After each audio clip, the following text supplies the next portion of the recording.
My name is Eli Mayerfeld, and I am the CEO at the Zekelman Holocaust Center. Thank you. And of course, the Zekelman Holocaust Center is in Farmington. Correct. And you have been there how long? 10 years now. Okay, so 10 years. A lot has happened in the world in 10 years, right? Yeah, not all of it great. No, Yeah. exactly. So, the kids come, they take field trips, and they really experience. Right. I would say that's the bread and butter. You're talking about maybe 2/3 of all the people who come into our building are 7th or 8th graders. But who should be coming into your building is the better question. So everybody. Right. Right? Right. School kids are coming because somebody told them they have to. Right. It's important that everybody understands that the reason that it's important to come is because it's a lesson for them. Our mission is to engage, educate, and empower. So empower means that when people leave the museum, they shouldn't feel like they've just been depressed. It should feel like they've been told how they themselves can help be the change that we need as a community, as a society. Okay. And that's important, and we try to teach it. So we talk about the examples of people who did not follow along, didn't do what everybody else did. And when I say everybody, you're talking about over 90% of the people in, whether it was in Nazi Germany or in the countries that they captured, like Ukraine or Poland or the Netherlands, went along with the program, which involved, in the end, deporting and murdering 6 million Jews.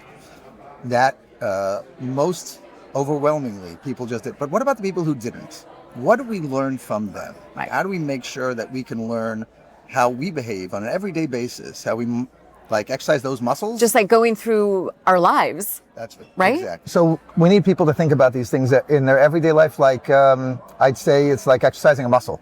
So you don't want to wait until that moment happens when you've got to run a marathon. You have to train. Right. And so people can train themselves to think about others, to think about what it means to speak up when something is happening that they don't agree with. And that's a muscle you have to build. Why do you think people don't speak up? Oh, so there's been lots of studies about this. Okay. But it's because it's so much easier to go along. When they look at the opposite side, when you look at police who did the right thing during the Holocaust, what stands out is that they had others who they knew would stand with them. So it's very hard to stand completely alone. Right. But if you can build a camaraderie where you know there'll be somebody else who's going to be doing it with you, then it's possible to really stand against the majority, as long as you have a few friends who are going to do it with you. And you get those few friends by having the conversations That's right. In advance. about that, right? Correct. Like you said, it's not a marathon. It's okay, so you said 7th and 8th graders. I know my kids have been there. Yeah. Right? But what do you do? How do you get everyone to come in besides on a bus? So we do a lot of outreach, and we're asking people to come as part of a corporate group, universities and colleges to deal I know with. churches have come. Sure, Right? that's a very active part of what we do. And then we recently actually got a grant to work with police officers, so law enforcement around the state. Wow. We call it courageous leadership, exactly in the topic we're talking about. Yeah. How do you train yourself and those around you so that when the tough decisions happen, you can help do the right thing and move the conversation in the right direction? I mean, that's like in law enforcement, that's sort of the pointy end of the spear. That is where the rubber meets the road for so many Americans. That's where they see the law being enforced. They are law enforcement. Right. And so if something is being done that isn't according to the way it's supposed to be, how do you train somebody to be able to stand up and say no? So that to us is a very important part of the group. We talk to attorneys, we talk to medical profession, all of these different areas, so that engineers, so that you have a way in from your own everyday activity. Right. What can we learn from history that it should impact how you behave? So how do you think empathy has changed in the 10 years you've been at the museum? So I don't think it's just empathy. It's also we have lived in a society that's gotten louder and more angry. Okay. And now in the last few months, I think you're starting to see actual acts of violence. So it's not anymore just maybe First Amendment protected forms of hate speech. Now it's actual attacks on Jews, and that's really, really concerning. Now we're talking about loss of life and a society that seems to tolerate that. So we live in Berkeley. Yeah. And there were some notes. Yes, that were left. Our house was not one of them. But it was, the superintendent sent out a note, and, there were all the forums, that you read and everything. So that was interesting, because to me it was like, I don't want to say like, oh, so close to home. Yeah. But it is. Yes. Right? And then even the kids, my twins knew that had happened, and they were like, well, we need to talk about this, and everyone should see the Diary of Anne Frank, and everyone should go to the museum. And, so it was very interesting, because when they heard that, they did. So unfortunately, I don't think it's a vaccine. I don't think if you take it once, you're going to be cured. No, definitely not.